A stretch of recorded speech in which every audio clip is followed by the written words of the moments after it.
ত্রয়োদশ জাতীয় সংসদের সাধারণ নির্বাচনে নির্বাচিত মাননীয় সদস্যবৃন্দ, আসসালামু আলাইকুম। আপনাদেরকে আন্তরিক অভিনন্দন। এখন আপনাদেরকে শপথ বাক্য পাঠ করানো হবে। আপনাদেরকে অনুগ্রহ করে দাঁড়িয়ে শপথ পাঠ করার জন্য অনুরোধ করছি। উল্লেখ্য যে আমি শব্দটি উচ্চারণের পর মাননীয় সংসদ সদস্যগণ ডট চিহ্নিত স্থানে নিজের নাম পাঠ করবেন। আমি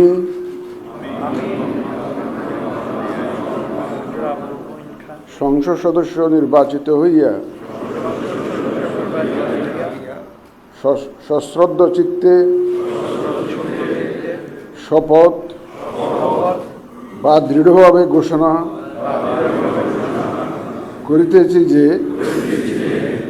আমি যে কর্তব্যভার গ্রহণ করিতে যাইতেছি তাহা আইন অনুযায়ী ও বিশ্বস্ততার সহিত পালন করিব। আমি বাংলাদেশের প্রতি অকৃত্রিম বিশ্বাস ও আনুগত্য পোষণ করিব এবং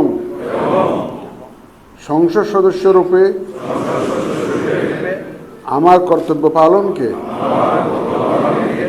ব্যক্তিগত স্বার্থের দ্বারা প্রভাবিত হইতে দিব না।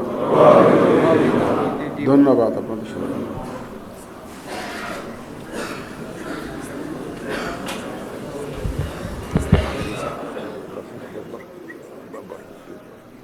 ধন্যবাদ মাননীয় প্রধান নির্বাচন কমিশনার এবং আজকের শপথ পাঠদানকারী জনাব এম নাসিরউদ্দিন স্যারকে।